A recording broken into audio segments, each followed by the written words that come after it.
the head of Volvo's operations in India. Charles, thanks for talking to us. I think you must be excited that a new model always brings excitement and, let's say, keen interest in the brand. So before we get into the S60 specifically, just a quick recap on how things have been for the last couple of months. I mean, obviously, luxury cars, recovery has been there, but not as much as certain segments. Are you happy that the worst is behind us?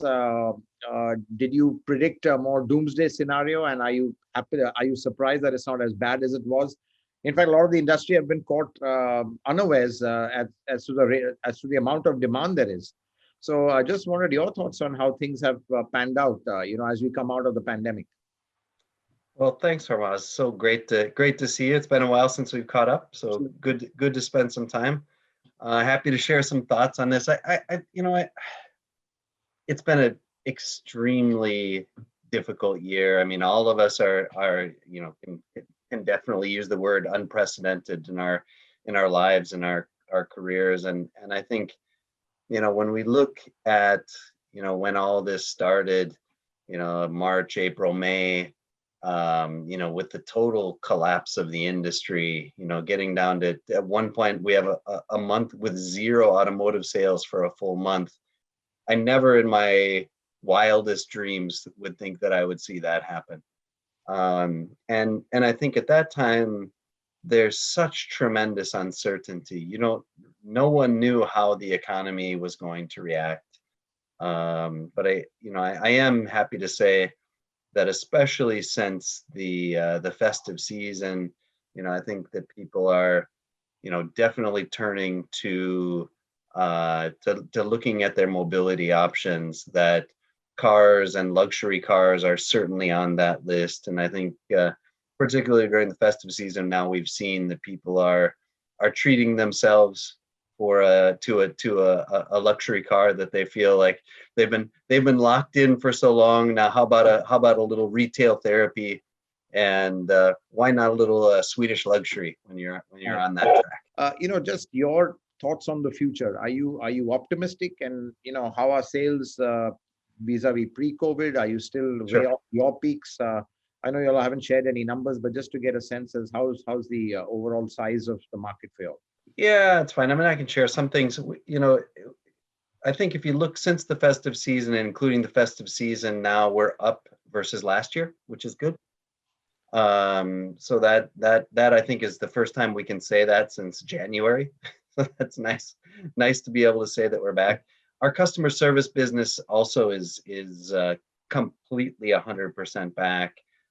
Even I think some pent up demand there. So, I think that we're feeling some relief. Our dealer partners are feeling some relief. We're very happy to now be being able to get back with a much more normal relationship with our customers. So the business has really been now, I would say, for the last couple of months been much better and even slightly better than last year. Looking forward, I think all of us, regardless of industry, are looking forward to turning the page on 2020 and looking to 2021. I think we have a particularly exciting future in that we're launching S60. So S60 now, we're going to start taking orders in January, and then we'll start deliveries in March, right? So we've, it's not quite here, but it's coming soon, and we're now just, want to get the word out a little bit with you and the rest, so that people know this is coming. We're extremely excited about this car. It's we've been without a car in this segment, this very, I think, exciting segment in India. To be without a representation from Volvo has been no fun for us. And now to come with an S60 that's built on our SPA platform that we've had such success with, that to have, I think that is an absolutely beautiful demonstration of Scandinavian luxury finally coming to India. I think it's going to have a big impact. And we're looking now into the rest of 2021. We're going to start bringing in some electrified vehicles here. We're going to have some a few surprise product news and launches that we'll be getting into a bit later. So, we see 2021 as being a real great year for Volvo, and looking forward, honestly, to moving on from 2020, as I think many of us are. Yeah, that's right. No, absolutely. I think a lot to look forward to in 21. We're just sticking with the S60, so the very important segment you've been missing from, but a Yep. very competitive segment as well. I mean, where Yep. do you see yourself differentiating yourself? I mean, you've driven the car, we know comfort and Yep. refinement is something it majors on. Is that really the kind of focus, just to understand, where do you think you expect to have, let's say, a kind of an advantage? Well, Hormazd, I think you probably know us by now, that the advantage we have and we will always have is comes from our heritage, and that heritage stems, I think, number one, from safety, right? I think we build the safest cars in the world, and I think that is particularly true in India, where we, especially in this segment, we're the only car maker that has kind of the radar-based technologies that we bring here. It starts with safety. I think that's what differentiates us. Right. But also, I think it's a little bit more than that. I think that many, especially in this is one of the most established segments in the luxury business, right? And I think people are, a lot of people have taken, have already owned a German luxury car, right? Yeah. I mean, that's the standard ticket to entry is German luxury. And How do you want people to move, to let's say your brands? Is it it's a little left field, if you get what I'm saying? Yeah, I know. I think that they're looking for something a little bit different than maybe what their friends have been driving, that their parents have been driving. This is that long of established segment that I think that to have a true option of Swedish luxury versus German luxury, I think is something that is quite unique and Yeah. exciting. And then you throw on top of that, at a time when more people are thinking about their own safety than ever before, I think that this is something that really makes Volvo special, and we're very proud to be bringing this car to India. Right. And, just looking at the segment size, just looking at it in your portfolio, from a volume perspective, I know you're not going to share individual brand, model volumes, but how important is this in terms of percentage? Is it obviously the SUV portfolio is very, very important as Yes, well. yes, Luxury SUVs are big over here. But is this one of do you think this is going to be a volume driver as far as Volvo goes? Absolutely. No, this is no niche car for us, and we've seen this. We sold our last S60 with the previous generation over a year ago, and we've always had good success in this segment. We've done pretty well. Of course, I would say, that SUVs have been really our dominant success. But now, since we've launched S90, our sedans have been performing pretty well. But this is now the heart of the sedan market. And I think design and performance really are important in this. And for anybody looking for a car in this segment, they certainly need to take a look at an S60 to see what we have to offer. And this will be, we've already proven that this is a good volume segment for us, and that'll continue. Right. And you're also looking at, you started with local assembly some time back, but after a long time, how Yes. has that panned out? And could you just give us some, let's say, information on, the kind of strategy with that, and going forward, what's going to be the kind of, are we going to see a deeper level of localization? Because then even in CKD, there's with engines, without engines. Yeah, absolutely. No, I think we've taken, I think when I first came to India, it was now just over 3 years ago, and that was the time then that we first had our local assembly of XC90. Yeah. And I think that was a big step for us, big step for Volvo. We really honed our skills with that car and had great focus. I mean, the quality of those cars has been absolutely outstanding. And then once we had that quality built in, we were confident to start assembling different lines. So then we came with S90 and then XC60 and then V90. And now we'll be coming with XC40 quite soon as well. So Right. then nearly our entire lineup, with the exception of S60, will be assembled locally. And then we'll be looking at bringing S60 on very shortly as well. So then our whole lineup will be locally assembled. And I think that's been our focus now, is getting the current level of content and current level of assembly across all of our product lines before we start shifting to start thinking about any kind of deeper assembly or localization. Right. But that could happen as once volume builds up. I'm sure it's all a function of volumes. It is all a function of volumes, and I think that we're at the moment probably not at that point, but I see, as we shift and look forward, I see giant potential as the industry shifts to more electrics. I see that there's a huge opportunity for luxury cars to start to gain share and gain volume as a percentage of the entire market, and that really could be our opportunity. You're talking about electrics, or talking about the overall luxury market? Both, because I really think that electric cars will drive. I think that luxury will lead when it comes to electric. Right, right. Absolutely. And I think you all are also with the XC40 electric, you are looking at, seeding the market over there and going forward.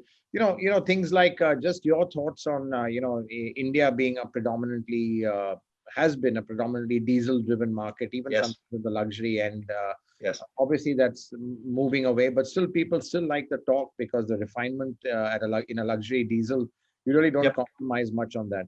What do you Absolutely. think? Do you think that demand will be there? Do you think a shift towards petrol, electrics, EVs, hybrids, that's going to be going forward? Your thoughts on hybrids as well, because hybrids are also pretty expensive, to be honest. Yeah. It kind of falls between two stools, though it does have its benefits. So, just your thoughts on Volvo's strategy on powertrain. I know it's linked globally, but with specific in market. But we have I think I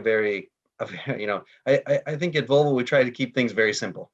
Yeah. Right. So it's very easy to understand kind of what we're trying to do, and then we communicate that very clearly to customers, and people should know what our plans are. And our plans in India, I think, are very straightforward. Right. We had been a full diesel market, and we are shifting to petrol, and then we will shift to electric. Right. We see that right now. We started with our XC40 petrol. The S60 will be petrol and petrol only. Yeah. And then we'll be bringing the rest of the line to petrol shortly, right? And this is, so we'll get a full kind of transformation to petrol, and then we'll start looking at going from petrol to electrics. So that will start with XC40. You had the plug-in hybrids. Yes. Obviously, small volumes there with the XC90. It was quite Yes. expensive as well. Yes. Do you think we've kind of come to that point where we are going to skip that technology, because EVs are getting more and more, let's say, practical? I guess the only business case we could make for hybrids and plug-in hybrid, at least for plug-in hybrids, was really at our highest end, right? And there was some government benefit, which there was not. Very small government benefits for hybrids and plug-in hybrids. So I think that we can see a very clear path, with that the government has laid out, with, I think, honestly, very reasonable support for electric vehicles given their ambition. That does have a very big impact on our direction, and that direction, I think, is going directly from diesels to electrics rather than having a huge amounts of plug-in hybrids, which I have to say is a little bit disappointing. I think this is something we've said in the past. We would have liked to have a little more, if there was, because the technology, of course, is Yeah. quite expensive. Yeah. Right. And if there is no benefit to doing that, I think it was very difficult for us to make that business case work, except in our very, very highest end XC90 excellence. So we're going to keep that powertrain reserved exclusively for the XC90. And then for the rest of our cars, we'll go from diesel to petrol to electric. Yeah. So you will keep the plug-in hybrid for the top end XC90. We will, yes. Okay. And it is I mean, that's what I drive. It is a fantastic engine. And it also fair enough. I mean, I will say, we are very, in my mind, Volvo builds the best 4-cylinder diesel engines in the world, right? So these are great engines. Yeah, that's and your I can focus. understand. You've abandoned the 6-cylinder. You're focusing only on 4 cylinders. So, and I think because of that focus, we really were able to put all of our resources behind this. And so I feel very confident. The engines that we're building right now and we have in our cars are amazing. We now are taking that same kind of focus in developing petrols. So the petrols we are going to bring are going to be 4-cylinder petrols. They're going to have extreme focus on being the best. And I think we'll deliver that, and we're going to deliver that with the S60. Right. We spoke a little bit on government regulations Yes. and on, let's say, not enough stops being given for hybrids. But do you think right now there are other challenges which are, non-tariff challenges like ISI markings for windscreens, for alloys, tire Yes. issues? I mean, what's your, it must be tough for a small volume manufacturer like yours because these sort of components can't be localized, and it just very, very difficult. Yeah, there are some issues like that, and we're working with CM together to understand and have one voice to the government to say some of these BIS labeling things are extremely difficult, and if we don't work our way through them, I think the customer will suffer in terms of choice.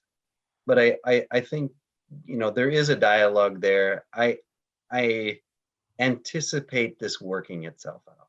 Right. Right. I anticipate it.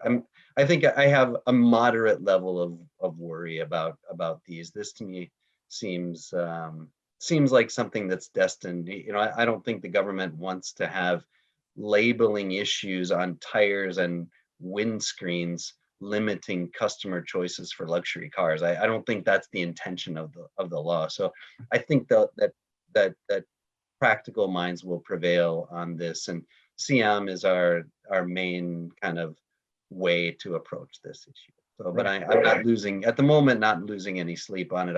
I think we were really, I think with the whole BS6 transition, there was a lot more concern. We were very lucky to get a smooth transition through BS6. This is not nearly of that kind of magnitude. I think we'll be in good shape. Right. And you've got a product like the S60 out now, going to add to the volumes. I'm just saying, on your network, what is the strategy? Because some luxury brands are actually downsizing in terms of dealer partners, so they might have more outlets with the same dealer partner. Yes. Is this something you all are looking at? Because obviously dealer partners also need a minimum level of volume and scale to Sure. be profitable. So just your thoughts on in terms of expansion of the dealer network, is that happening, or at the current volume levels, what you have is good to go for, let's say, next few years? Yeah, I think in the years that I've been here, we were adding a new dealer a month for a good clip through 2019, especially, and then in 2020 we reached what I thought was I think critical mass, where anybody that really wanted to buy a Volvo would be able to buy one at a dealer that is reasonably close to them, and I think we still have that.